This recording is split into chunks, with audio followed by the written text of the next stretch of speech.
le voi tu jingkar huna pathinin hun thata kalami peka puiling Sunday school subject in chuk lai bung som pangana in chuk dingin in bo sei ta athui hi cher takin in chuk zo no khoma athutlang pui ai theyang angin ai hangin chuk ding ane voi tu ka ai subject ding hi chanchin tha mathai bung som panga ai texting he chang khatan to kin chang som thumle pako chen ni nga ta athupui hin theng no na indik takle mi pui sang livai na ane chun chang von he bung som panga chang som parin nei chang von ni nga ta chang von he arhan pa ta ka in chuk na e nei theno lein manin ai rem chang pen chang von he elo hong in chuk ding ni sen thang ate ei chang von ei hun masataka tim lang na lo hang nei te chanchin thra mathai bung som panga chang som le pare na bawa suk hai rok chu lungrila hung su kana chung nge chen mi rem asuk thing no lakani bawa suk hai rok chu lungrila hung su kana chung nge chen mi rem asuk thing no lakani lalpan thu tharma som pe ro se pathen koma long trong trai ti lalpa kan pathen voi tuk jingkar hun thra hun lom takelemi bo sei pe ka puitling Sunday school in chuk lai subject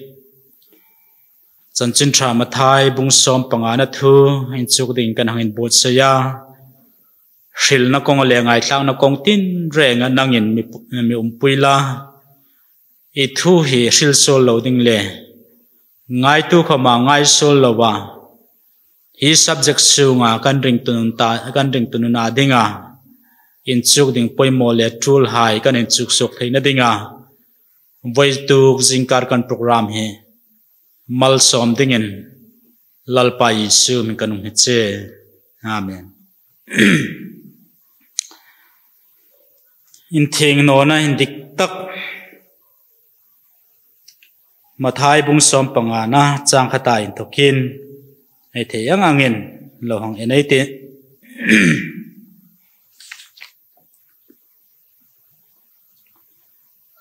chang khan le chang ni nang tim ma sang ai te chung lai tak chun Jerusalem in thokin Pharisai hai le dan in chuktir tu hai Yesu ko man hunga ing dinga in chuktir hain upahai thuro si chu anbo si lakamana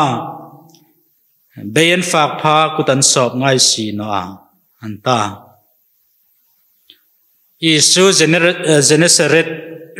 rama rongbolin nasataka rongbol na Yesu anaya chunga rongbol na anei lai chun Pharisai le danin chuktir tu hai hi Yesu koma Jerusalem in thokin han hung wang ni in ahin langa chu an hunga an thu hung in don hi chang ni na ayang muwa chun hi thu he anin don sathlel ni lovin social an hung social chuni takin ahin lang ke reta chule chun Pharisai hai le danin chuktir tu hai chun Yesu koma hin anang tita ing dinga in chuktir hain upahai thuro sen bosi lakamana upahai thuro se an ibosi natak nia an iril chu beyen fak pha kutan sop ngai sino tiane beyen fak pha kutan sop ngai no ilaya ai red ding chu anni hun la ya be fak ti tak hi chu bu fa ka an fak lak ani lein bu ifak buan fak phal le kutan sop ngai no ti na ang ni ngata chu hi en chun in chuk tir hai chan kutabal ema an ni ting risel na ta din ku soblon buan fakal laka ti zong ni lovin serle sang dana mi rem ting in thing na ni lovin mi rem ting in thing na le risel na zong ni lovin hita kan ril hin serle sang dana min thilin thing no hai alo themin chun silna then khatalem chu mi thirung hai thil tir dak le thilin thing no sim simel khela zentel hai dam an lo tok chun in thing no ani hlakani lein chung ang dana in thok chun in suk thengin an dingane ti in farisai hai le dan in chuk tir tu hai hin dan leya fel na thieng hlim na ngai poimo em ni in an hein langa nisin la khom hitakan thoka ayang mu thei chu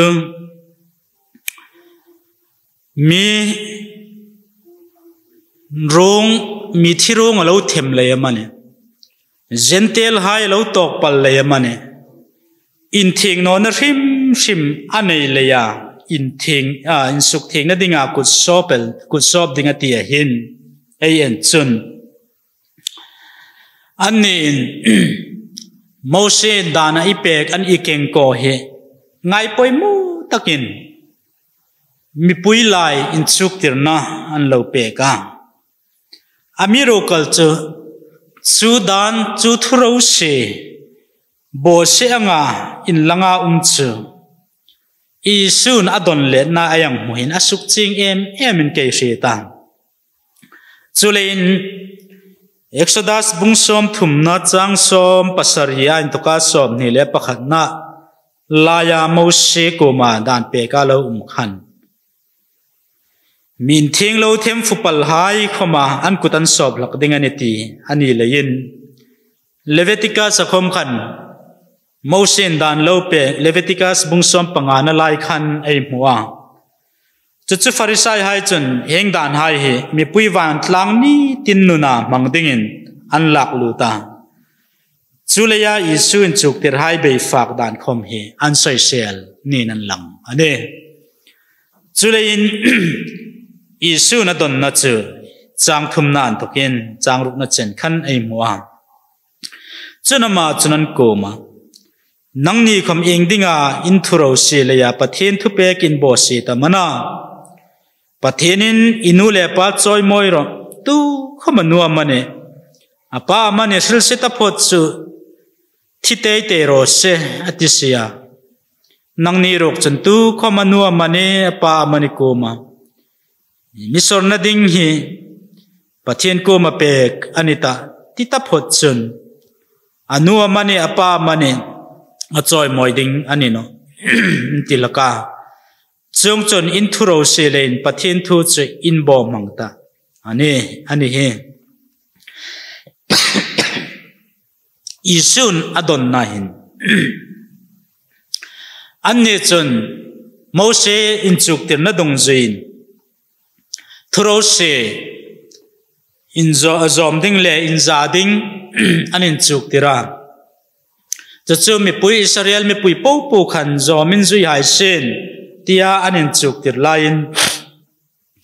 anni farisai hai le danin chuk tir tu hai rok chun thuro se heng anga in chuk tir tho tha anin ti fu lain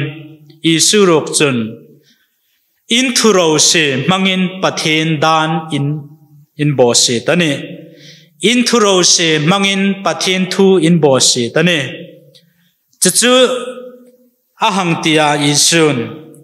chutaka pathen dan an bo se na ahang ril pek chu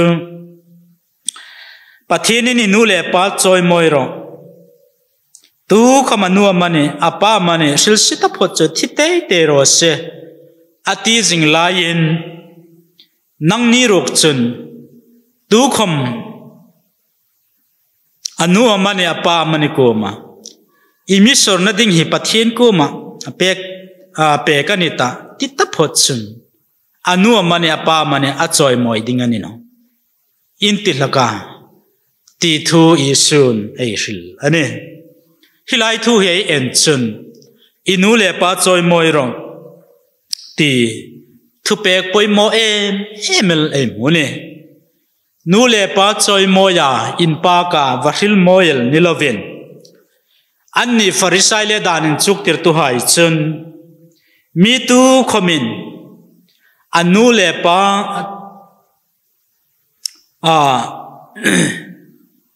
anei po pathin ta dinga apeka anei po lalpa ta dinga apeka ni chun anu le pa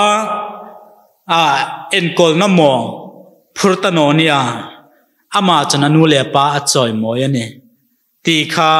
anlovin chuk tirnin ein langa nisen la khom chu pathin thunin an lang no nu le pa choi moi ti hin nu le pa varil moel thuni lovin andam sungni po enkol na sin he now hai mo phurna ani min asum nei mani le athil nei apek su ta pathian ram ta dinga apek su ka anule pa enkol na konga film anga an nga yani chun chu isun pathian dan bosi na ni tin ashil pek tale mani chulei chun dan in chuk tir tu le farisai hain an lovin chuk tir hi isu chun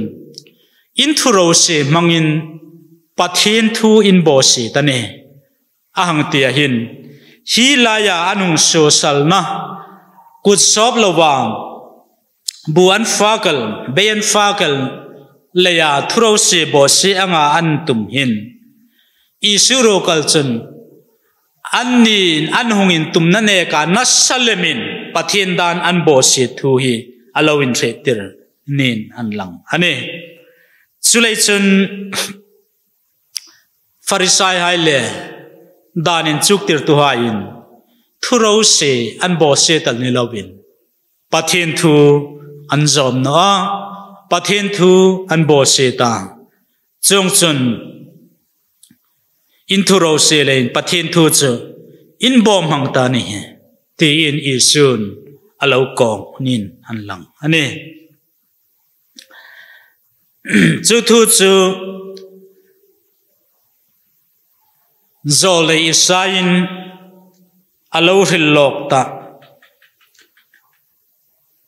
hilai hin isun ahung su langa verve gai isai hin in chung chang thu alo hillok in di ngel kumza sarilim talaya zole isain hi mi verve khai farisai haile danin chuk tir tu hai chungchang thu zol nei isain alo hril hi hai roi nan bawi nan mi choi moya an lungril rok chun an min hlat sia ing khom ni sin la anin chuk tir na mi rem thu pe kanin chuk tir lein an mi bek lak hi atlo nelaniti in ata adona zol nei sain alohril angin alohril lok ta angin farisai le danin chuk tir tu hai jong bawin mur ringotin pathin hi anlo beka amiro kal chulungril latakin anlo umjingani ti thu hilai thu hin amishil pe kane chulei chin isai bung som hi le pako na chang som pathum na thu isun ahung lak dok hin hi mang hin farisai hai le danin chuk tir tu hai chu ahung kok tat chatalanati ei mone anni hin anin chuk tir pathin thu pe kin chuk tir ding ni om takin mi rem thu pe kanin chuk tir ani ti cheng emin pile puthuro se anin chuk tira pathin thu ne ken chuting chungai lulemin ngai ro puilemin in chuk tir nan lo pe kan ti ei mua chu hai che isun verve khai ti in ei lam ane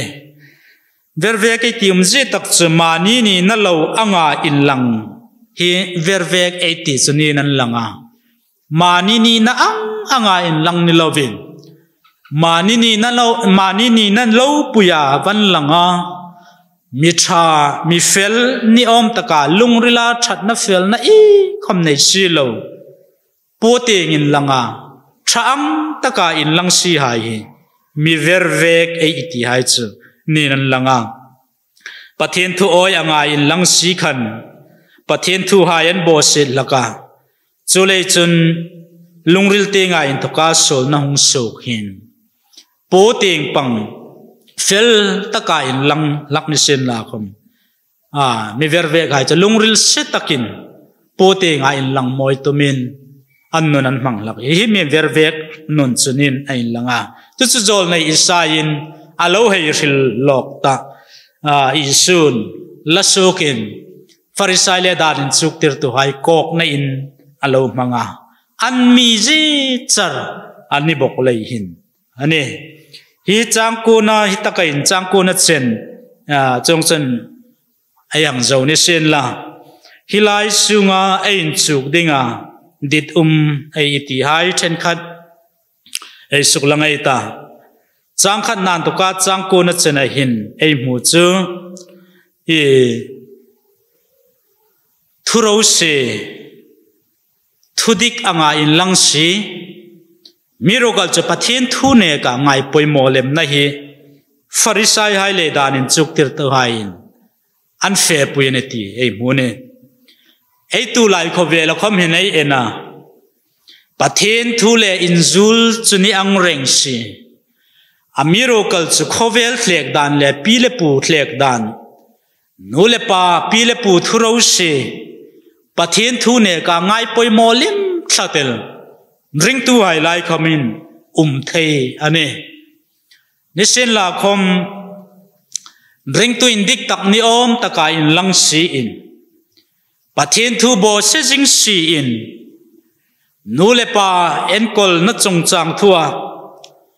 in sung enkol na chung chang thua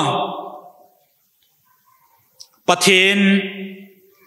nin inu le pa choi moi ro ati ang taka choi moi zo si lo wa puting fel na dana in suk fel tuma chung anga ring nun mang hi tam tak tu lai kho bel khomin ei thei ani chu hai chu isun pathin dan bo se tu hai le pathin thu oi no hai ai ti hai chu anne chule chun ei ni ring tu hai khom hin lungrila thing lim tak nein nole pa chu ei mo phurnana an thi chena an dam sung ni po po en kol che mo phurna ne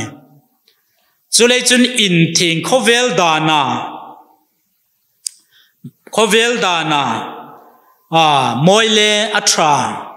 el nilovin pathin thu ang taka ei noi pathin nu le pa en kol na chung chang thu khom pathinin amitiang taka en kol hiring tu hai ei mo phurna ani chulei chun hilai thu hin amin chuk tir nin ke reta inu le pa choi moi ro ati hin nu le pa choi moi himitinin ei mo phurna ne chu choi moi nan ai hum chu nu le pa taksa tinga rat no hai en kol le som dol le andam sung ni po wa thei to pa en kol hi pathin thuin amin chuk tir dan le nu le pa ai choi moi dan chu ding chunin hein lang the ne chule chun isun nang ni verve khai lungril bawin in mi choi moya an lungril rok chan an min la sia ati angin ei trong bawin pathin in pa kangin ei trong bawin tha angin in langin ei trong bawin thu tha silin umin la khom lungrila pathin le in lataka the ne chu farisai hai mirje zol nei sai na lo ril isun aung suk lang hi ei tu lai khovela ring tu tam tak hom hin trong bawa pathin choi moi trong bawa pathin in pa trong bawa thu tha la tharil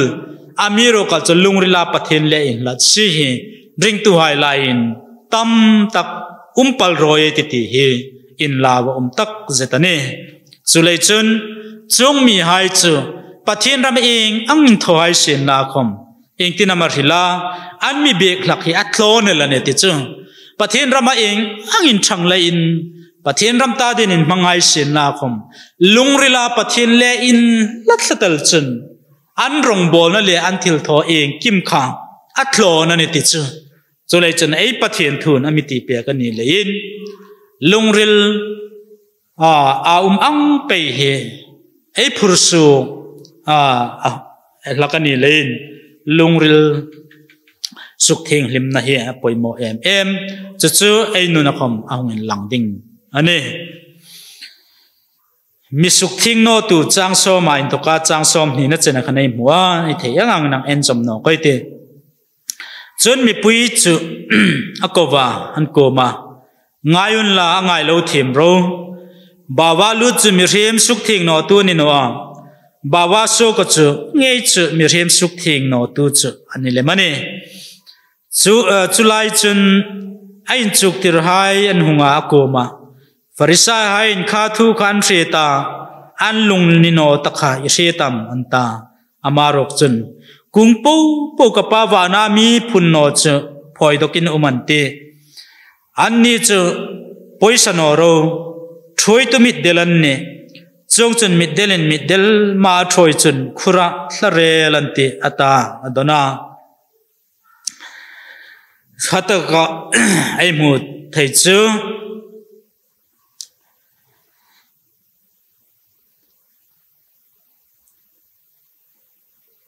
isu thua hilai jingin me pui kom ting anga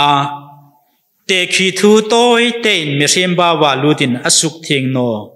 no zele me sem ba wa suk lemin asuk thing no lemji athil ta chang som panhina ai tim na khan ain chuk tir hai tong dan chun farisai hai lungril khom akhei teu chunin an lang miracle chi isu chun kung po hi isu chun kung po ka pa wana mi phun no chu phoi dokin umante atine zule chun pa wana mi phun no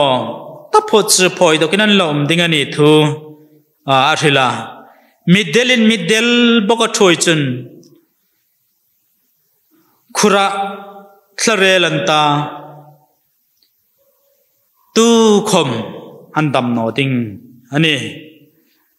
chulei chun heng thu hai he ai en chun farisai hai isun asil navong nin an lang ani chulei chun farisai hai ing ang ti hai sin la khom in chuk tir hai ko ma chun heng he poisak lo ding ani chulei chun middel athoi chun ti khom middel ati chu thui tu middel farisai hai danin chuk tir tu hai atina nia kung po ka pa wana mi phun no chu phoi tokin umante atia ti khom he ei ena pathenin ai phun no hai chu tuin la vong hai sin la khom nikhat churo rel na nia chun ama pa pathin ngein ai phun no hai chu phoi dokin an la ding ani chulei chun chang som ni na chen kang tim zo mai ta chun piter na koma te khi thu khamil fe tala ti na dona ama chun tu chenin nang ni khom thrit na nei lovin in la rok mo bawa luta phot chu phinga atla in nom na pe dokin ti in ret no amane bawa so khai rok chalungrila hung so kana so ngai chen me re ma suk thing no kani lungrila hin ngai to na sul hai tol than na hai uiret na hai in dit na hai in ruk na hai in hek na hai ril sen na hai hung suk laksia chung chu mi rem suk thing no tu ni kut sop lo wa bu fak rok chun mi asuk thing no ata atira abula ayang sil takha sil fi na in heng po he isun ahong sil ta chang som pangan thoka chang som ni na a hin te khi thuril fi na pitern aphut na lein isun chu te khi thu chu ril fi na ahong na ya bawa lu ta phot ati chu fak ting thil hayan nia chung chu ei fa ka phing sunga lu ta in nom dok no kelani el aniela fak thing lo ti hai khom ye serle sang thilin enterna neileya thing lo wa ngael cho anne chulei chun serle sang dana fak thing le thing no auma chung hai chu isun fi takin ame rel fi peng ni nei langa chulei chun bawa so khai rok chulung rila ngai to na sol chi than hayan nia chung hai ku chu misuk thing no tu le misuk por che lak tu chu lung rila in thoka hung so khai anne bawan thoka lut ei ifa thing le thing no ti ei ifa khai hin ei sunga luta ei phinga aluta ei nomna asuk nokal chu misuk thing no tu ni lem lovin bawa lut dinga ngai tu na petu lungril lem hi ane thing no chu ti hi isun aril num nin an lang ane ei fe dan dingin tu lai khop yela sila tama don pol hain bawa lut chun ing khama suk thing no amiro culture hung so kina suk thing no le mane ti in hi chang hi chang choin voitam takril ri khom ei ri takaringa zu chau ni lovin thil thano in thing no rim fakin ei ni ami suk thing no el ni lovin a thing no an thing no le machu a zu khan thing no rim a fa ka don ka an thing no rim azong ni lovin isu na ril tum chu don nom na lungril hung so fak nom na lungril hung so in ri thei tho nom na lungril hung so kha lungril ngai to na hung so pa lem khane athing no chu chule chun lungril ngai to na hung so ka mi chu awa uire talaya minule mi pa an ma kop talaya thing no el ni lovin an kop ma lungril ngai to na hung ping zakop jekin alo rilta angin lungrila ngai to na chu sol chu ang vona te hung meya ato pathina an thlung ane atiang khan lungrila chu sol na chu in phumin ngai to na lungril chu suk puitling dingin ma alaka chu taka chun judon nom na lungril uiret nom na lungril anno le khel ril nom na thing no po tho nom na lungril hung ping suk palem kha athing no chane ei tho ma de ya lovin thing no chu ani ta ti hi isun ashil fi men ke reta chang som pako khan lungril hin ngai to na sol hai tol that na hai uiret na hai indit na hai inruk na hai in hek na hai shil sit na hai hung suk laksia chung ko chune mi rem suk thing no tu chu lei chun lungril hi ase bi krewa ati angen lungril ei ping dan mi rem ei ping dan asula in sing rim lungril tha put lo lungril thing lim put ngai lo hai mi rem ei ni na ting pang hi I sun arilane chu lei chun mi rem na ting pang chun a tha rim put ngai lo ni in la khom ei ri sing angen now pa Yesu Christa zara chu lungril chu mitlak dang lam pekin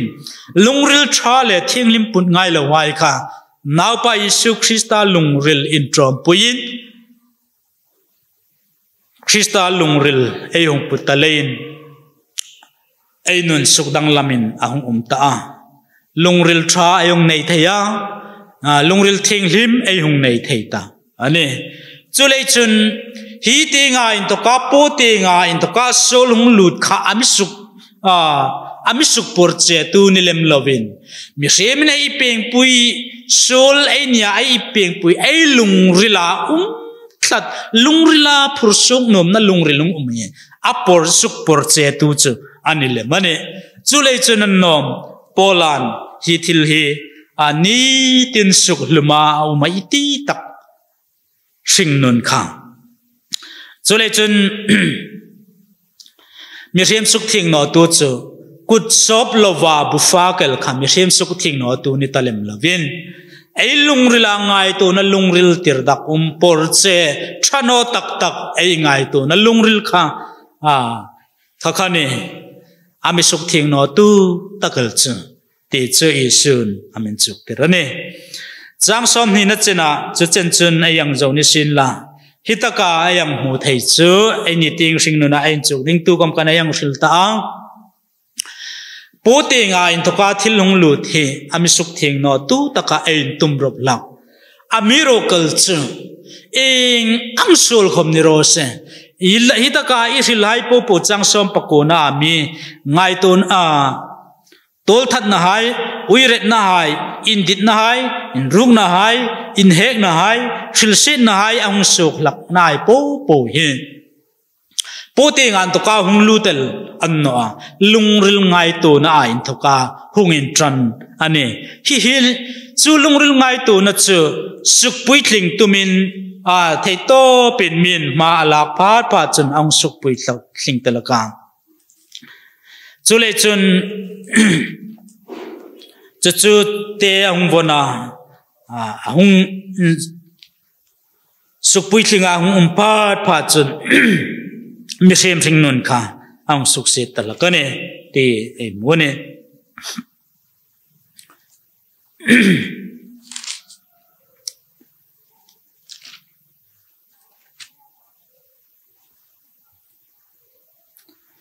chulakan to ka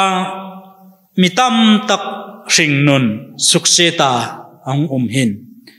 Jacob bung khat chang som panina chun tlem na tur ram tu cha ham tra fia pha le ring na lal khum lal pai na ma mangai tu hai ko ma atim chu amu ding ani sia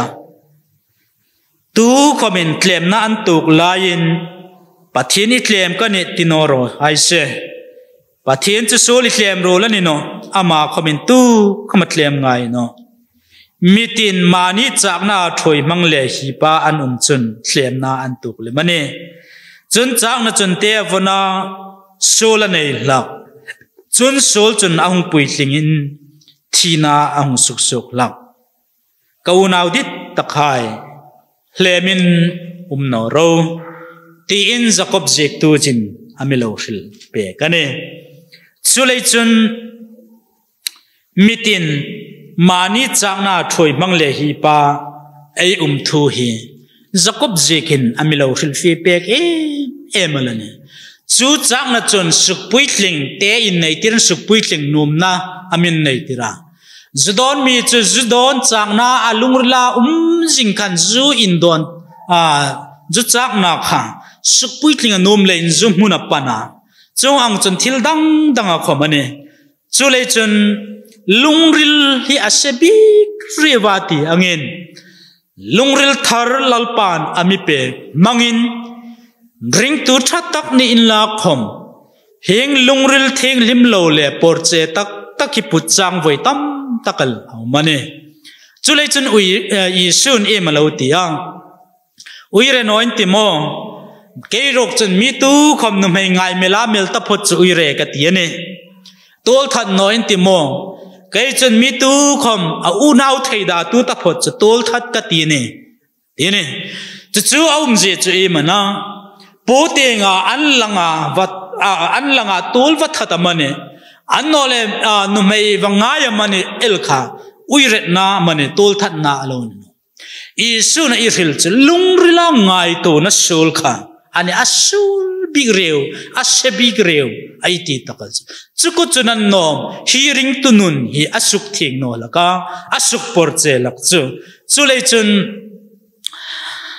kanao ilungril mi pero ti angin lungril ngai to na hai hi darkar khat minute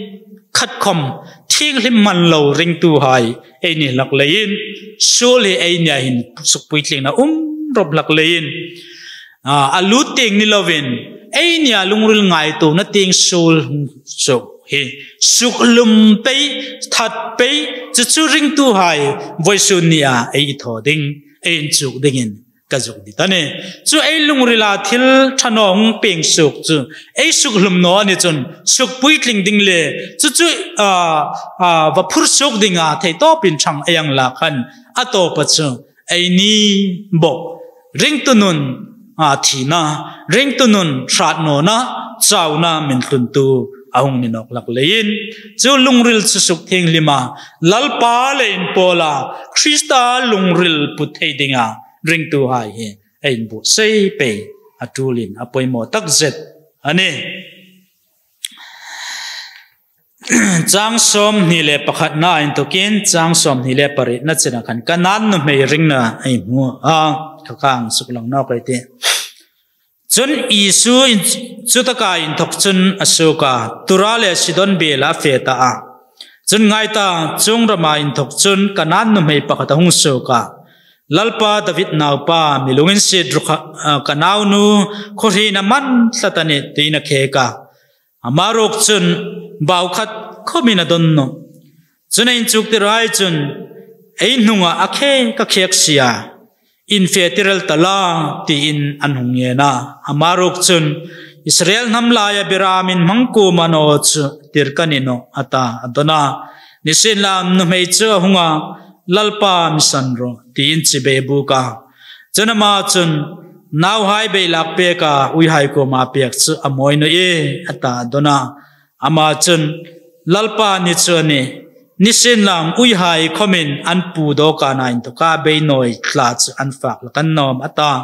chu phing le isu na ko ma no me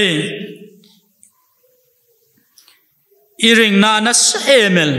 idit ang takin ichung ro se ata adona chung chun anaw nu chu chuchena chun ahung damel ta kanan no mei ring na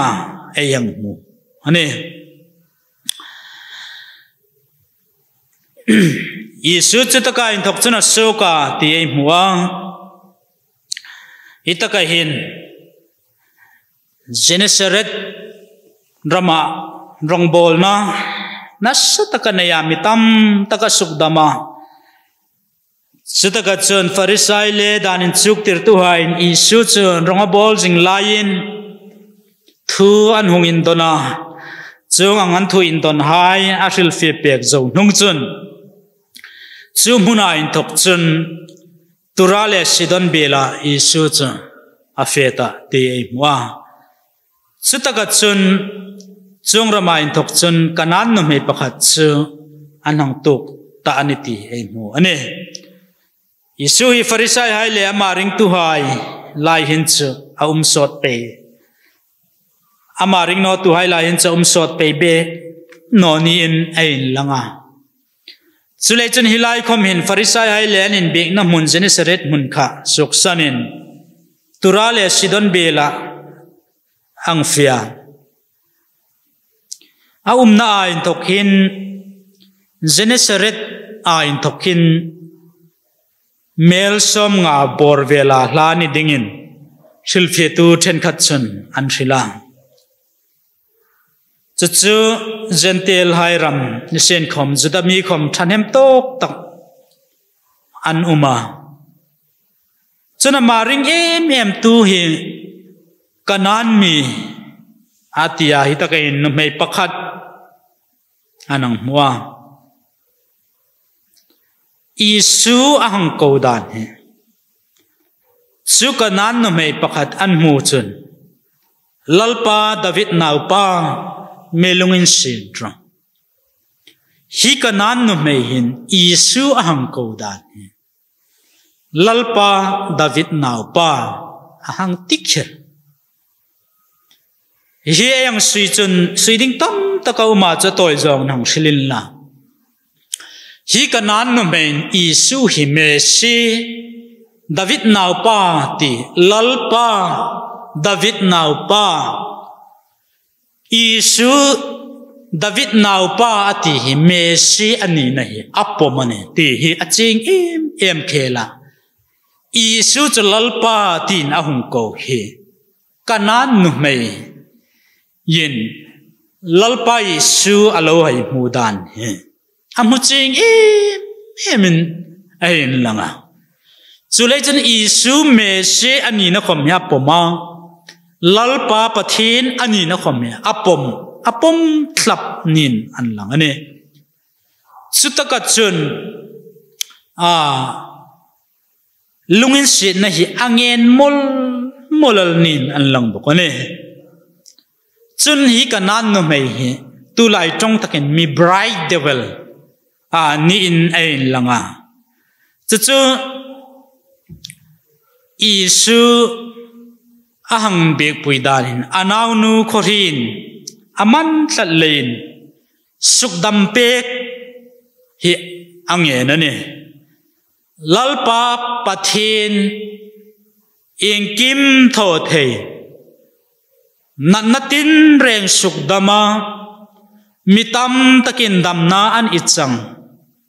hi thu hi kanan nu mai na lo rit khom chuning nge yete chun sukdam tu ani el choni lovin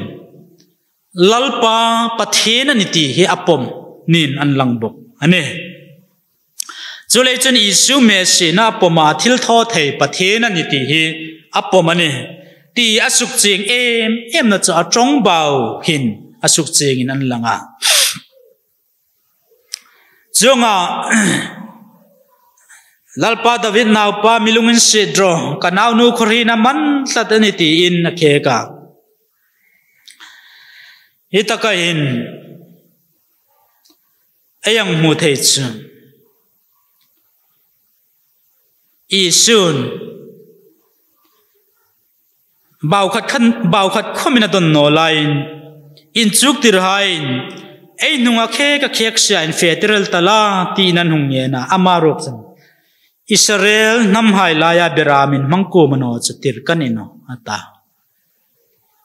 Isu trong bau hai he sui chet ding he tama Isun Israel namin manghai laya Israel nam laya beramin mangko mano chatir kanino ati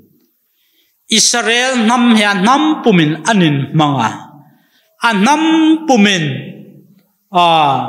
ama ring tu an no ti zong cho nidingin an lang no amiro kal chu Israel nam hai laya atong ba wi hang ngai chaten la beramin mang hai laya beramin mang hai ko mano cho tir kanino Isun apava namin atirna sin atirna ang takhan Israel chu pathin namtlang suhai laya beramin mang Isu la oin Isu la ringno Messi pomnum lo khang hai khan Isu Krista Messi ani theina ding ani tian ri theina ding le pathin naw pa ni an pom theina dinga rong bol dinga ronga bol mek laya kanan nu mein hi ang thil ang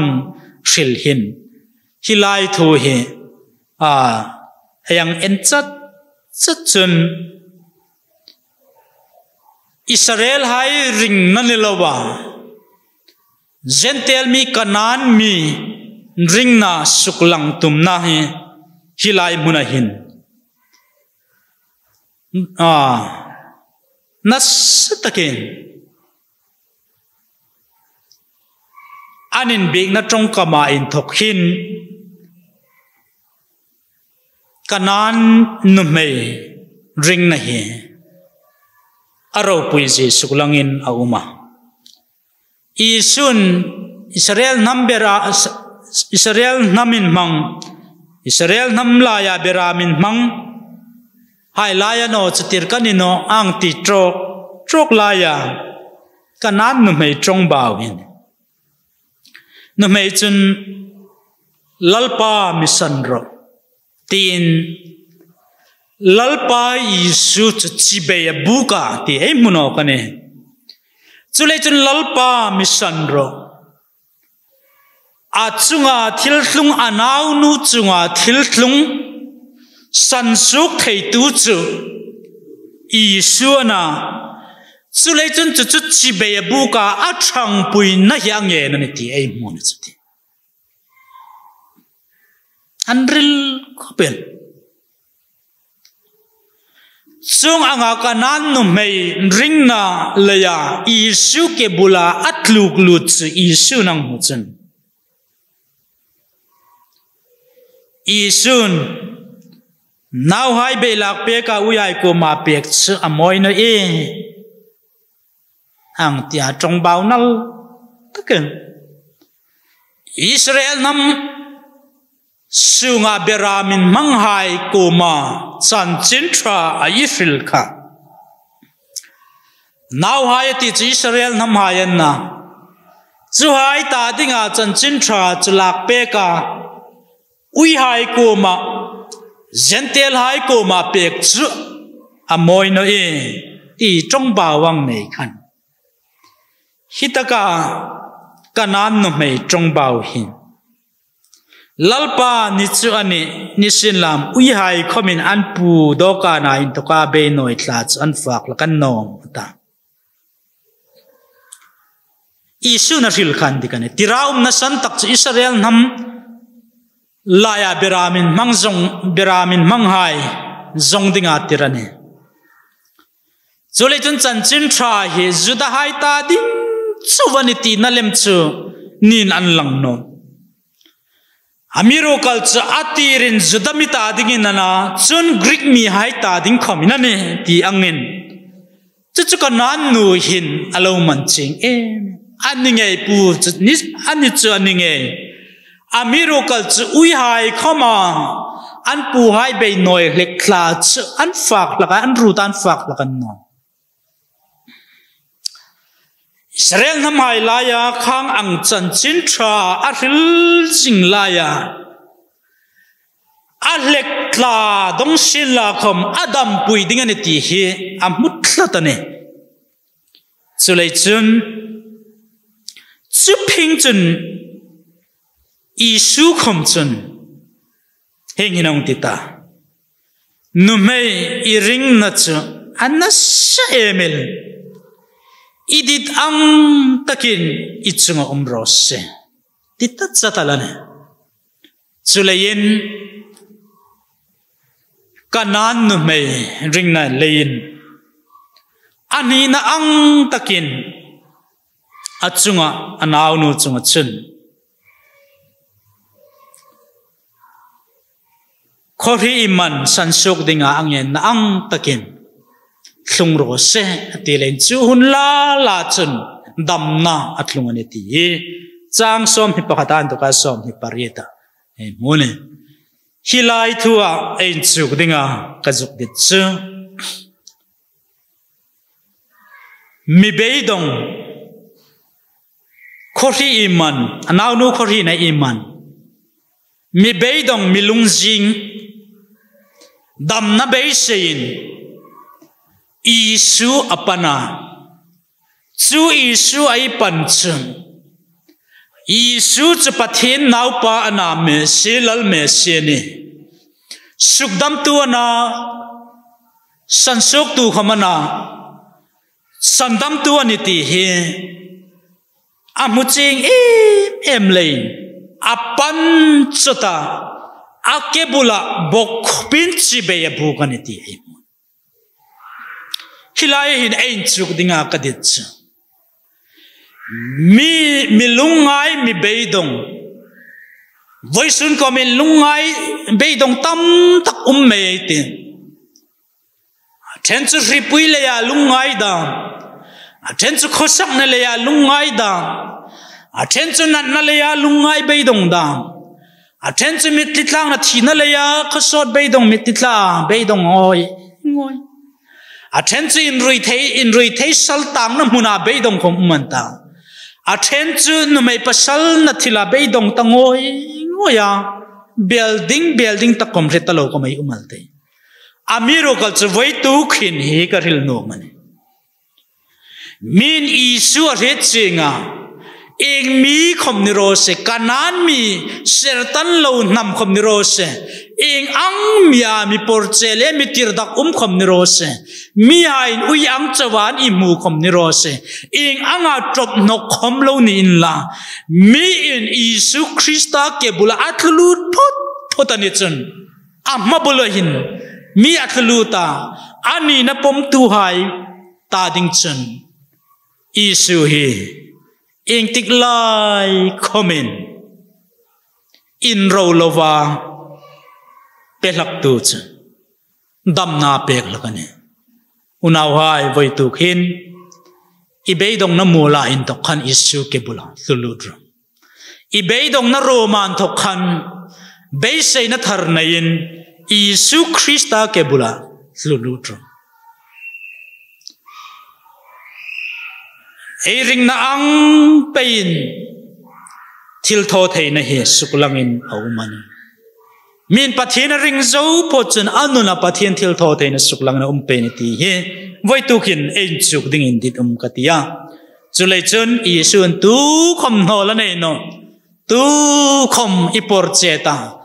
nang isol ta ti nei no amabula pantu ta phot ko ma chun damna apeka ama beisaya ani na rechenga isu ni na pom cheng tu hai mabula bokhupa chi be buk tu ta phot chun ing ang mi rem khom nin la isun dam na hi apek no mani chu le chun vai tu kin voi sun hin ring tu hai hin in chuk tharin la kai nom e malane pathin e ring na tengi sukra thi atul mal chutakan thok chun beidong na tam takan tokin sansukin hayum tingane chang som hi pakuan to ka chang som thum pakhatakan chun isu chutaka in thok chun afia galili dil ko la hungklunga chun tlanga chun ang fia chutaka chun a thungta chun mi puina satak ke bai hai mi delai tong thei no hai ping so la yung thoin ako ma anhunga ake bulan sia chun alo sukdam tola chun mi pui chun tong thei no hai chu hung tronga ping so lai chu hung tra ke bai hai chu ke alona mi de lai chu muthaya an muin makan tilia chung chen Israel hai pathin chu anin pak ta turale sidona in tokin Galilee dil kol ting chun isu chan son peino ka damno chitin reng trong theino hai dam chun ping sul hai dam ke bai hai dam middel hai dam aku ma anhung troya nanna chitin reng damno chitin reng anung troi hai ka isu ke bulanung troya chu hai chi isu na lo suk dam pe ya athil mak tho an muin Israel hai pathin an mesi Krista chu mitam takin mak ti in Israel hai pathin chu anen pak ta ti muni isu thil thoma isu sukdam na le isu thil maktho mitam takinan muin ama chu anen pakta ti mone ei ni lai ei nuna pathin sin tho an lang phat phatan le mi hain ei izi lalpa pathin he ei iring arong ei ibol lalpa pathin he joy moin anen pak dine ei nuna hin isu Krista thil tho mak ei nuna in isu Krista sintho minan hupat phatan le isu minanung ring zo pe anung ring pe aniti ei mo ane chun chang som thumle pahnia in tokin som thumle pari na chen khan mi pui sang livai thu ayang muwa chun isu nain chuk tir hai chokowa mi pui hai hit tu hin ka koma ni thuman umta fak ding khoman nei no lein kalungin sit be pe kane bung hein kan fe tir nom na chung no chun lamkar chaw royan ti ata chunin chuk tir hai chuna koma mi pui hing zat khop na khop be phek chung zat lom thalera kholayam mung kan ta anta chunan koma be phek in zam in zata min ya ata ni chun phek sari ngate tlom tele anta ama chun noya thungding in mi pui chu thu pe ka chun be pasari le ngate chala ka lom thur hila akhoya inchuk ti rai ko ma pe ka inchuk ti rai chun mi pui ai ko man pe ka chunan reng nan fa ka an khop tol ta an fa malha khom chu bom rang sari an ru sipa afatu ai chu nu mele naw pang tim lovin patling rokhom sang lian ne chon mi pui hai chan trin tir nungin longa chunga magadan ram atlunga sang som thum le panina isun chuk tir haya ko na hi mi pui ai chung chang thu arilani thum lai zetal isun pathin ram chan chin tha aril ngai tlain dam no suk dam na thu dam chung chun chan chin ram chan chin tha an chuk tir ni thum lai zetal ani ta chung lai chun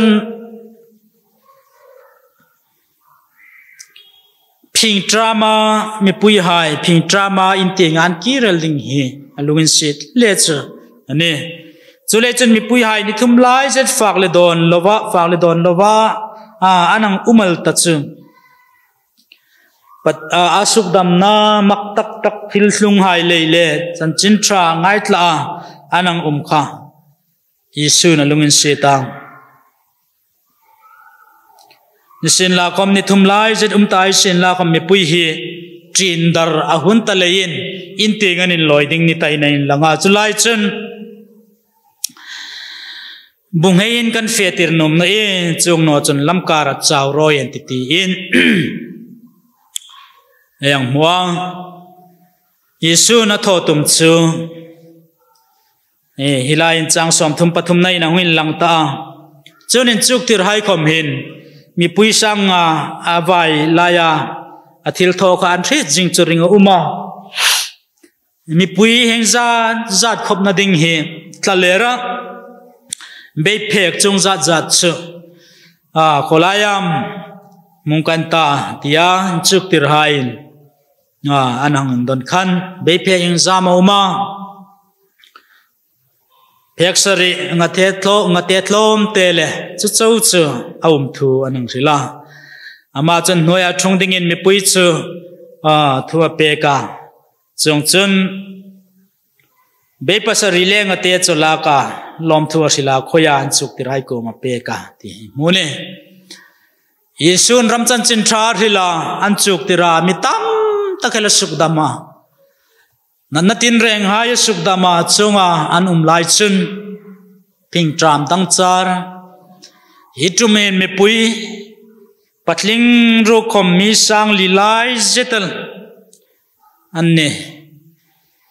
hing hai fak le don ding he be phek pasari le ngate thlom te ala ka ang sukpungal ni nain lang no mi pui sanga vai tum ang bokhan lom alaka lom thur hila chung chen in chuk tir hayan sem tira in chuk tir hayan sem tira an sem tangat ngata an sem zo the ta no chunin ein langa achung khom bom rang sari zetel an rup sipaneti ei mune chung chen mi pui chu khop let lai takin mi pui sang li pui tling ngot khom sang li hi trumin vai ni hi thu hi ril se ta no ngai ta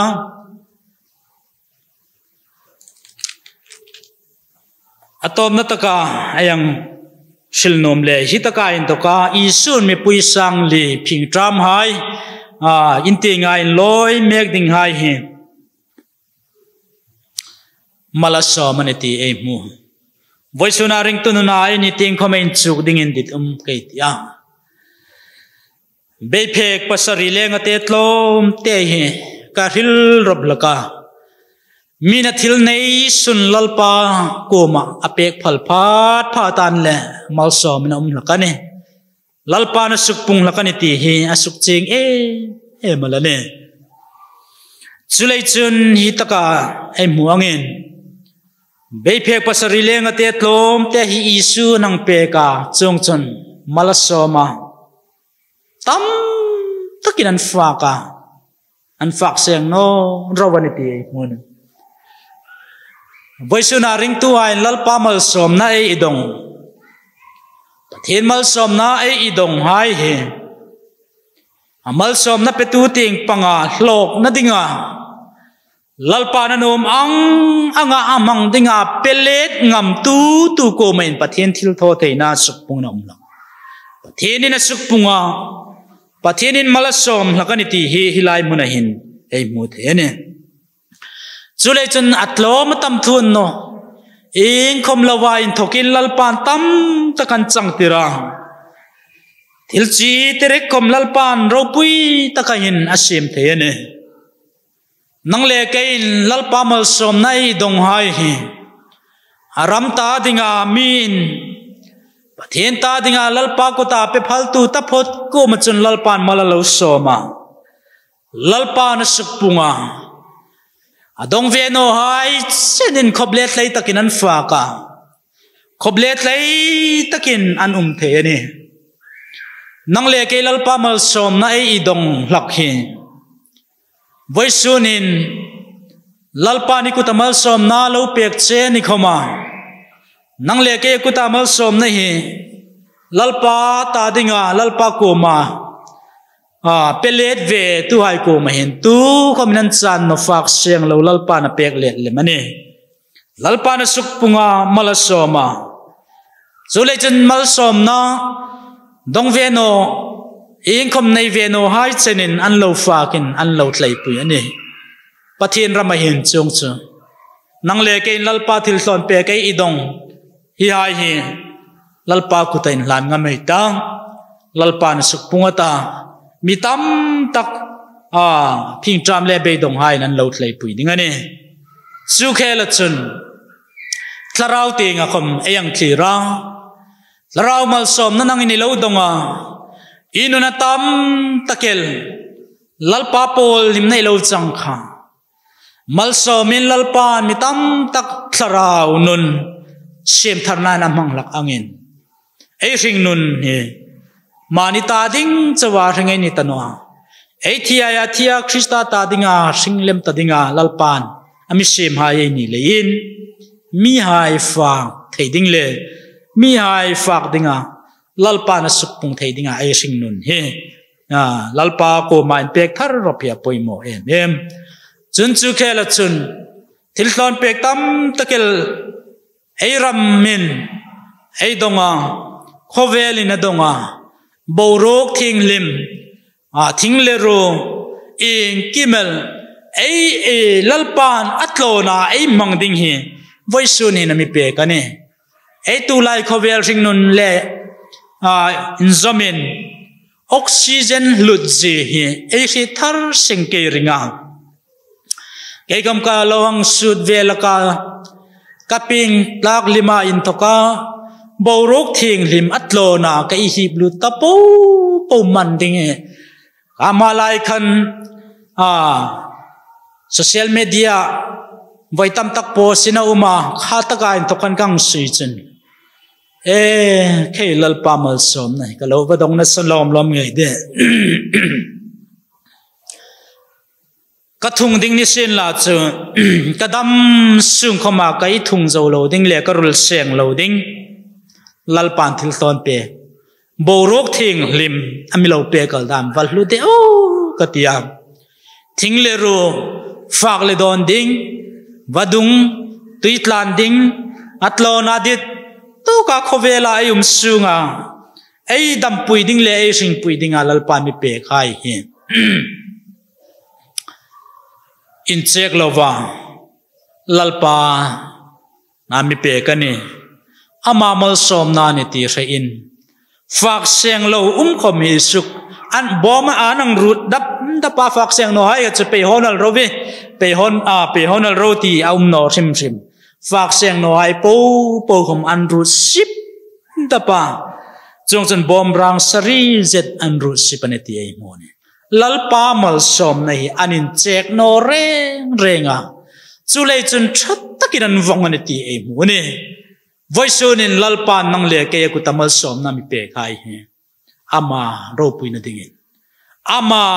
ramlin na dingin lalpa mal som nai dong hai mangin la adong ron do hai ko ma in check lovin mani fak seng lo dong tu ko ma in check lovin ai bo rok ai hip seng no oxygen ko mi suk porche lovin mi dang ta dingin anno le leilunga lalpa mal som na tlo na ai chang hai po thing le ro vadunga ngatin reng satin reng hingai po ko me ai fa tok ba khi suk riral elovin suk porche elovin chataka vong hi pathin thil tum le ring tu hain ai thoding poimo takel ani so le chen voi sun hin ni lalpa mal som nai in chekel ding ni no alu ema ama ta dinga manga achang phang no hai nan chang ve phak theina dinga rem rot pui hi ai thoding le mani ti he voi suna ai Sunday school in amin chuk ter hai chu anne le hi po he ayang thil thei ni sin la ai sil kim no miracle chu ai sil dok suna tu le tha ti yang pen lalpa ni chan senga den thermal mi som pe ro se pathen ko ma lom thil na tong trai na ni lalpa kan pathen voi tu ka Sunday school subject nangin lalpai mi pe kanin chuk dinga thoi tu hain reman hung rod angin voisun kan theyang token mathai bung som pangana thu kani sila I thoi kan thret kim noa kan thil kim bok noa nusin lam kan thil dok sun hai manga lalpa I thu hret na in thanglin al chaw ni lovin kan ni tin nuna kan zom ding le kan zui ding hai zom le zui thei dinga I thu kan thil su khai mal som ding ni lungin sin kan nge na I thu no nga kan thil au mani rok chun lungin se takin chung hai chu nangin mi ngai dam bok dingin mi thoi na le mi umpui na le alom thorelin lalpai sum ni chung hai chan che amen